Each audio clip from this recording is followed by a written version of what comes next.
Phone rang at 3:15 in the morning, and I knew before I picked it up that something was broken in my world. I'm 67 years old, and I've lived long enough to know that nothing good comes through the line at that hour. I was in my house up in Rosedale, the one I bought back in '94, when nobody thought Toronto real estate would ever amount to much, and the rain was coming down sideways against the bay window. My dog Murphy lifted his head from the rug and watched me cross the room. The voice on the other end was a woman I didn't know.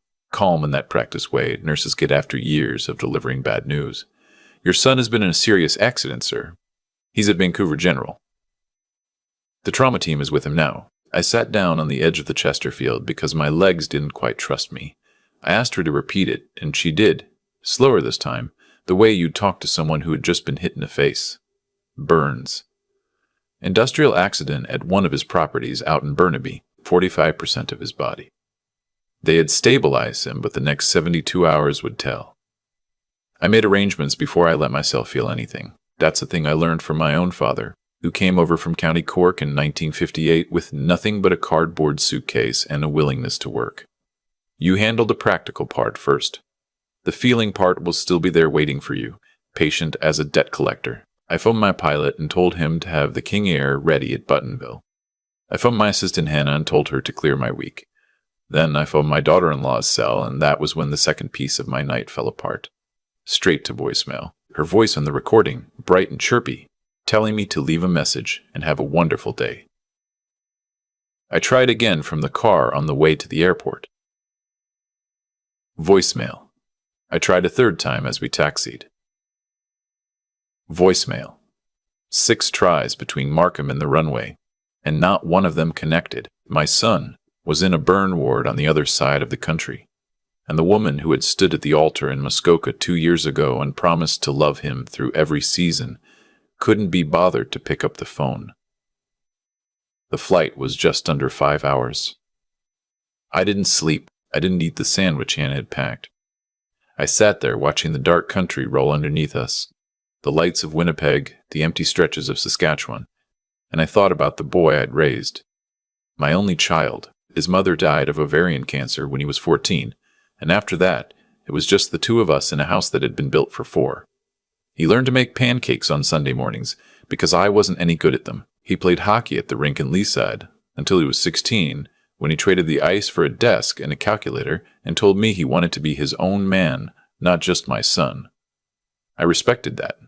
I funded it quietly when he wasn't looking, but I respected it. I landed at YVR a little after 7 in the morning, Pacific time. The driver took me straight to the hospital on West 12th. The burn unit was on the 4th floor, and I remember the elevator smelled like industrial cleaner and someone's cold coffee. The nurse at the desk looked up at me, and I saw it in her face before she opened her mouth. That look hospital people give you when they've been wondering when family was going to show up. She walked me down a hallway with that pale green paint they all seem to use and stopped at a room with a number on the door I won't ever forget. I pushed it open, and whatever I had been holding together on the flight came undone right there. He was wrapped from his collarbones to his jawline in white gauze, and there were tubes coming out of his arms, and a machine breathing for him in slow, mechanical sighs. The skin I could see on his cheek was raw and shining with some kind of ointment. His hands. God help me, his hands. He used to hold my finger when he was a toddler, the whole fist of him barely big enough to wrap around it. And now those same hands were swollen twice their size and bandaged like a boxer's after a long night. But what stopped me cold wasn't him. It was the chair beside the bed, pushed against the wall. Not pulled close. Not warm from a body that had been sitting in it. Pushed back like nobody wanted to be near him. No coat folded on it. No coffee cup on the rolling table. No magazine. No cardigan draped over the arm. Nothing. The chair had not been used. My son had been lying there alone since they wheeled him up from emergency. A young nurse came in behind me, RN badge, clipboard, eyes that had seen too many of these moments. I asked her where his wife was. She looked down at the floor for half a second, and I have spent enough time across boardroom tables to know what half a second looks like. It was the silence of someone who didn't want to say what she knew. She said his wife had left around midnight, that she told the staff she couldn't bear to see him like this. She said she needed to clear her head and go somewhere quiet to pray for him. To pray. I almost laughed. My daughter-in-law had not set foot inside a church since the day my son slid the ring on her finger at the chapel up in Port Carling. She didn't pray. She got Botox and went to brunch at places with one-word names in Yorkville. She did not, under any circumstances, take spiritual retreats. I stepped out into the hallway and called her again. This time, she picked up on the third ring, and the moment I heard her, I knew. There's a quality to a voice that has been startled out of laughter, even when the person tries to swap it for something else mid-syllable. She started in immediately, breathy and pitched low. "Oh," she said, "I'm so glad you called." I just got the message. I'd been at a wellness retreat up in the interior, near Penticton. The cell service has been so spotty. I came as soon as I could. I'm so torn up about him. I just couldn't be in that hospital room another minute. I let her talk. I learned a long time ago that you let people lay their own rope out before you decide what to do with it. And while she was talking, I heard it. Underneath her trembling voice, the unmistakable sound of a man laughing somewhere behind her, and the clink of glass against glass, and the slap of water that I have heard 1,000 times in my life because I own a house on Lake Joseph, and I know what a swimming pool sounds like at close range. I asked her where exactly she was. She gave me the name of a real wellness retreat. I had been to one near Penticton myself a few years back, after my heart scare. I asked if she had service to send me a photo of the view. There was the smallest pause before she said the Wi-Fi was down. I told her I'd let her know if anything changed with my son, and I hung up. My head of security is a man named Owen Brennan, former RCMP, 22 years, retired into private work the same year I retired from real estate, which is to say not really retired from real estate, which is to say not really retired at all. He had been at the hospital within 40 minutes of my call, sitting 2 floors down in the cafeteria waiting. I texted him 3 words. Find her now. 20 minutes later, he came up to the burn unit with a tablet in his hand, and that look on his face that I have come to associate with things I do not want to know, but need to. She was not in Penticton. She was not in British Columbia at all. The phone she was using was pinging off a tower on Paradise Island in the Bahamas. She had flown out of YVR the previous afternoon, less than 3 hours after my son's accident, on a flight she had booked 16 days earlier. 16 days. She had booked the trip before there was any accident to flee from. Owen had pulled the booking record from his contact at the airline. 2 passengers. Her and a man whose name I did not know. A personal trainer she had been seeing twice a week for the past year and a half, at a private studio on West 4th.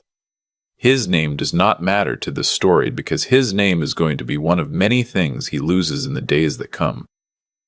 I sat down in the empty chair beside my son's bed, finally pulled it close to him. Put my hand on the bit of forearm that wasn't bandaged. His skin was hot. Fever hot. I told him I was here, that I wasn't going anywhere, that whoever did this was going to wish they'd never been born. I don't know if he heard me. The machines breathed for him in their slow rhythm, and I sat there with my chest full of broken glass. The trauma surgeon came in around 9. Dr. Patel, kind face, exhausted eyes. He said the next surgery was needed urgently, an excision and graft, and that they had been waiting on consent from next of kin. I asked him why they hadn't started already, given the urgency. He told me his wife had been reached by phone the night before, that she had asked them to wait. To wait. She had told them she wanted to consult with her own physician before authorizing anything. She had told them she was concerned about long-term liability if the grafts were rejected. The doctor said it gently, the way people say terrible things when they suspect what they really mean. I told him I was the boy's father, and I would sign whatever needed signing, and he could start in the next 10 minutes if he wanted to. He looked at me like I'd given him a glass of water in a desert. He said they would prep right away. When he was gone, I sat there, and I let the math do itself. 45% burns, infection setting in, surgery delayed by a wife who suddenly cared about insurance liability, a wife who had been on a plane to the Bahamas before the embers were cold, a wife who had upgraded my son's life insurance policy at some point. I would have to check when, and who had apparently spent the last year and a half sleeping with someone else on my son's dime. The cold thing that started growing in my chest then was not anger. Anger is hot and sloppy. This was something quieter. Something I had only felt twice before in my life, both times in business, and both times the men on the other side of those decisions ended up retiring early to small towns. They never left again. I called my lawyer in Toronto, Helen Brzezinski. She has handled my files for 31 years, and there is nobody on this earth I trust more in a fight. It was past noon Eastern by then. I told her what I knew. I told her what I suspected. I told her what I wanted. She didn't ask me if I was sure. She knew me too well for that. She said, "Give me until end of business tomorrow, and I will hand you her life in a folder." While Helen got to work, Owen got to work. He had a friend with the fire investigators. Within 4 hours, he came back to me with something that made my hand tighten around the styrofoam coffee cup until the lid popped off. The fire at the warehouse property in Burnaby had not been an accident, or rather, it had been arranged to look like one. The sprinkler system on the north end of the building had been disabled 3 days before the fire. The bypass was clean, professional, done by someone who knew what they were doing. The fire marshal's preliminary report had it as a probable equipment malfunction, but Owen's friend, the investigator, was already raising flags internally. Someone had wanted that fire to spread fast and unchecked, and my son had been there alone doing a late walkthrough because he was the kind of owner who still personally inspected his properties before turning them over to tenants. The trainer. The personal trainer she had been seeing. Owen had pulled his employment history. Before he was a fitness instructor in Kitsilano, he had spent 11 years as a building maintenance technician at a commercial outfit out in Surrey. Specialized in mechanical and life safety systems, I stood up from the chair in the burn unit hallway, and I walked over to the window at the end of the corridor. And I looked out at the rain on False Creek, and I understood, fully and completely, that my daughter-in-law had not just been unfaithful to my son. She had tried to kill him. She had picked the time and the place. She had supplied the man and the method, and then she had booked a flight to a beach, so she would have an alibi while he died slowly in a hospital she had ordered to delay his treatment. Helen called me back at 11 that night. She had pulled the insurance records. 6 months earlier, the policy on my son's life had been increased from $2 million to $7.5 million, with an accidental death rider that doubled the payout. The beneficiary was his wife, Soleil. No contingent. $15 million if he died from something that could be classified as an accident. Like, for example, a warehouse fire caused by a sprinkler malfunction. Helen asked me what I wanted to do. I told her I wanted everything. I told her to start with the financial. The townhouse in Yaletown that I had given them as a wedding gift, deed in my son's name only. I had insisted on that 2 years ago, and she had laughed at the time and called me an old-fashioned worrier. Lockett, the interior design business they ran together in which I was a quiet 40% partner. Freeze it pending audit. The joint checking account at TD, which I had power of attorney over because my son had set it up that way after his mother's estate had been such a mess. Frozen. The 2 credit cards she carried, both co-signed by my son. Cancelled. The leased SUV she drove in his name. Repossessed from the long-term parking at YVR, where she had left it before flying out.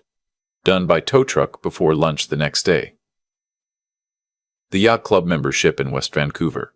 Suspended. The credit at Holt Renfrew downtown that she had been running up for 18 months. Closed, and the balance demanded. I told Helen I wanted it all done by the time the sun came up tomorrow morning. She said it would be done by the time I finished my coffee. I stayed at the hospital that night. They got my son into surgery at 4 a.m, and I sat in a waiting room with a vending machine coffee that tasted like burnt cardboard. And I did not sleep. The surgery took 6 hours. He came through it. Dr. Patel said the grafts had taken. He was not out of the woods, but he was on a path that led out of them. I wept in that waiting room, into my hands, the way I had not wept since I lost his mother, and a janitor very kindly pretended not to see me. By noon Pacific time the next day, my daughter-in-law was finding out, one swipe at a time, that her life had stopped working. Owen had a man at the resort feeding him updates. Her card was declined at the spa. Then at the restaurant. Then at the front desk when she tried to extend her stay. She called the bank from the lobby phone and was told by a polite TD representative that her access had been suspended due to suspected fraudulent activity, and that she would need to come into a branch in person with 2 pieces of government ID to discuss it further. The trainer was sitting beside her at the bar when this was happening. He did not stay sitting beside her for long. By that evening, he had checked himself out of the resort and onto a flight to Cancun. I assume he thought he could disappear there. He was wrong, but he didn't know that yet. She tried to call my son's phone. It rang in the burn unit on a tray table beside his bed, where his actual father had been sitting for 30 hours. I let it ring out. She tried again and again. By the 5th call, she was leaving messages, and her voice had completely abandoned the breathy spiritual retreat performance from the day before. She was crying now. Real crying.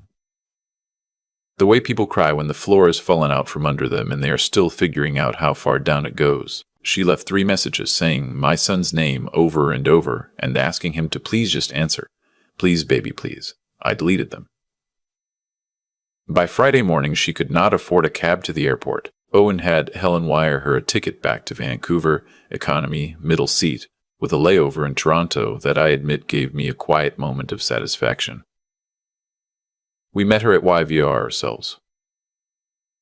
Owen had 2 off-duty officers with him as a courtesy, just in case. She came down the escalator looking like she hadn't slept in 3 days, which she hadn't, and she saw me standing at the bottom in my overcoat, and her face did something I will remember for the rest of my life. It went through about 6 different expressions in 2 seconds. Relief, then calculation, then the dawning realization that I was not standing there to take her in my arms, then fear. Then the first attempt to compose herself into the grieving wife. I let her come the rest of the way down on her own. I told her my son was alive. He was stable. He had come through surgery. She put her hand to her chest and started a performance about gratitude and prayer that I cut off after about 4 seconds. I told her there was a car waiting, and she was going to get in it, and she was going to come to the hospital with me, and on the way, I was going to play her some recordings. She got in the car. In the back seat of that car, I played her the audio that Owen had pulled, conversations between her and her trainer over the past 3 months. Text read aloud by software in a flat, synthetic voice. I played her the one from 16 days before the fire, where she had said it would be fine. The system would be down. He always did the walkthrough alone. Just make sure the timer was set right. I played her the one where the trainer had said this is going to set us up forever, and she had answered with 1 word, all in lowercase, which made it somehow worse. Yes. She cried. She tried denials. She tried to say it had been a fantasy, a stupid joke, that he had pressured her, that she had never actually meant any of it. Then she tried bargaining. She would sign anything I wanted. She would walk away with nothing. She would disappear, leave the country, never contact my son again. By the time we pulled up at the hospital, she had moved on to threats. She was going to tell people I had coerced her. She had screenshots of her own. She had things on me. I let her say it all. I have been threatened by professionals. She was an amateur. I walked her up to the burn unit, past the nurse's station. I had cleared it with the staff in advance. Nobody stopped us. I opened the door of my son's room, and I walked her in. He was awake. This was the part I had not been certain about. Even an hour earlier, he had come around that morning, briefly, and Dr. Patel had been cautiously optimistic. But he was awake now, eyes open, and when his wife saw him sitting up against the pillows with the bandages still on his face, and his arm in a sling and his eyes on her, she made a sound that was not quite a word. I told her to sit down. There was the chair, the one nobody had used the first night. I pointed to it. She sat. I had thought I was going to do most of the talking. I had been rehearsing it on the flight from Toronto. But it turned out my son had things he wanted to say himself. He spoke very slowly because his throat was still raw from the intubation. But he said them. He said he had known about the affair for almost 3 months. He had hired a private investigator a few weeks after he started suspecting, and the file the investigator had given him was sitting in a safety deposit box at the Royal Bank on Burrard Street. He said he had been planning to file for divorce in October, after the next quarter closed on the design business, because he wanted the books clean before lawyers got involved. He said he had not yet figured out that she was planning to kill him. He admitted that part with a kind of wry, exhausted shame, like he was embarrassed he hadn't seen it coming. But he said the morning before the fire, he had gone into his lawyer's office and he had quietly changed the beneficiary on his life insurance policy. He had taken her name off it. He had put a children's burn foundation in her place. The same kind of foundation, he said, looking at her. That takes care of kids who have been hurt the way I'm hurt now. She made that sound again. It was the sound a person makes when something they have built their whole life around turns out to be made of paper. There would not have been any $15 million. There would not have been any payout. She had murdered her marriage, her freedom, and her future. And she had done it for a number that did not exist anymore, and had not existed for almost a week before the fire was even set. I did not need to say very much after that. The 2 officers Owen had arranged were already in the hallway. They had been briefed by the Vancouver Police Department, who had been briefed by a contact of Helen's at the Crown's office, who had received a very thorough package of evidence that morning by courier. Phone records, banking records, insurance documents, the investigator's file on the trainer, the maintenance bypass logs from the building, a statement from a nurse who had documented the wife's repeated calls instructing the unit to delay surgery. The Crown was already drafting charges. Conspiracy, attempted murder, insurance fraud, failure to provide the necessaries of life, which is its own particular charge in Canadian law and applies, it turns out, to a wife who actively obstructs medical care for a spouse she has put in a hospital bed. She was arrested in that hospital room. She did not go quietly. She screamed things at me on the way out that I will not repeat because they are not worth repeating and because nothing she said was true. The trainer was picked up at his hotel in Cancun 9 days later, after Mexican federal police, in cooperation with the RCMP, located him at a beachside property he had rented under the name of his cousin. He fought extradition for almost 4 months and then gave up when his money ran out. He is awaiting trial, and his lawyers trying very hard to argue that he was the one who was manipulated. We will see how that goes. My son spent 3 more months in the burn unit, and another 5 at a rehabilitation center out in Quidlam. He has scars on his neck and on the backs of his hands that he will carry for the rest of his life. And there were weeks last winter where the physical therapy made him cry in a way he had not cried since his mother died. But he came out of it. He sold his share of the design business. He is back in school now, at UBC, getting a master's in occupational health and safety. He says he wants to spend the rest of his career making sure nobody else's son gets caught in a building because somebody bypassed a sprinkler system. I told him that sounded like a good way to live. I told him I was proud of him. I told him his mother would have been proud of him. He didn't say anything to that, just nodded, and we sat there at the kitchen table in my house in Rosedale and drank our tea and watched the snow come down on the back garden.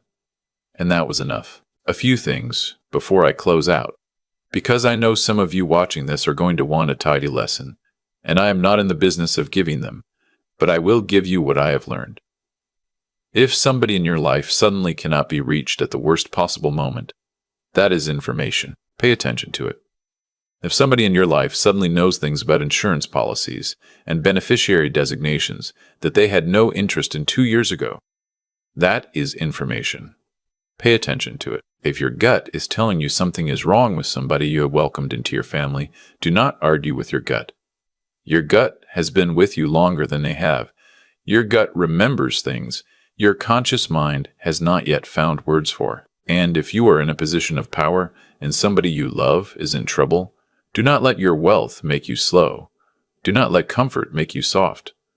The thing that protects the people you love is not your money. It is your willingness to use everything you have, including your money, the moment the bell rings. I am 67 years old. I have arthritis in my left knee. I take a small white pill every morning for my blood pressure. I have outlived my wife and most of my friends from school, but I am not finished.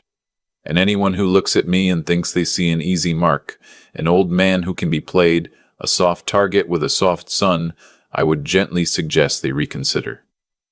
I built what I built over 43 years. I can pull it apart in 2 weeks if I have to. And I will. For my boy, without hesitation, without warning, and without mercy. That's what I've got for you tonight. If anything in this story landed for you, if it reminded you of someone you used to trust, or someone you should have stopped trusting a long time ago, leave a note in the comments and tell me where you're watching from. I read them. I read every one, and if you haven't already, hit subscribe to Subtle Vengeance, because I have more of these to tell. And the people who think they got away with something should know that some of us are still here, still paying attention, and still keeping score. Take care of your families. Take care of yourselves. And don't ever, ever ignore the chair beside the bed. I sat with this story for a long while before I decided to put it down.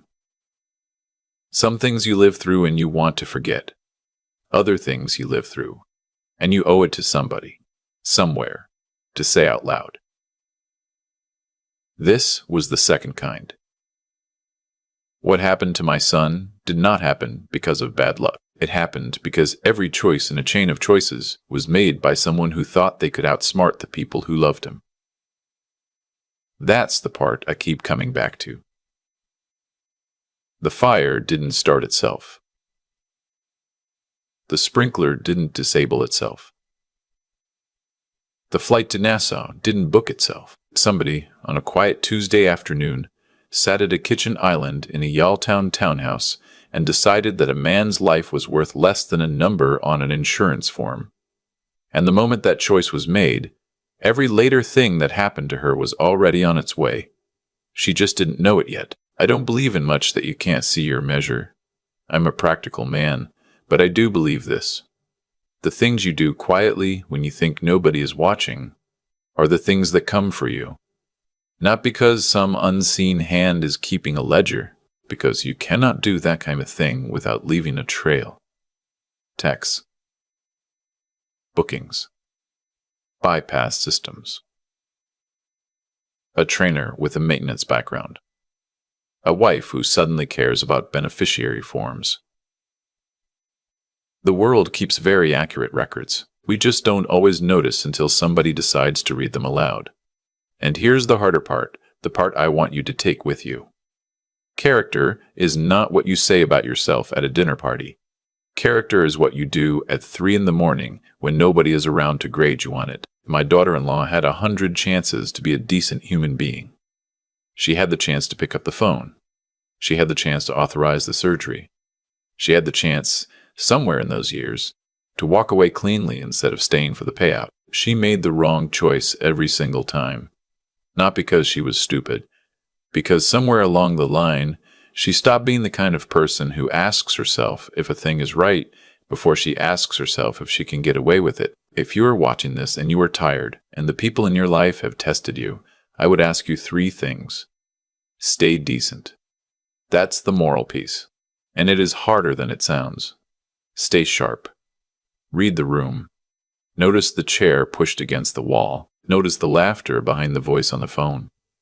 That is the wisdom piece, and it costs you nothing but attention. And stay strong. Not loud. Not vengeful for its own sake. Just strong enough that when the bell rings for somebody you love, you do not freeze, you do not flinch, and you do not waste the resources you spent your whole life building. My son is alive today because his old father refused to be slow. That's all. That's the whole lesson.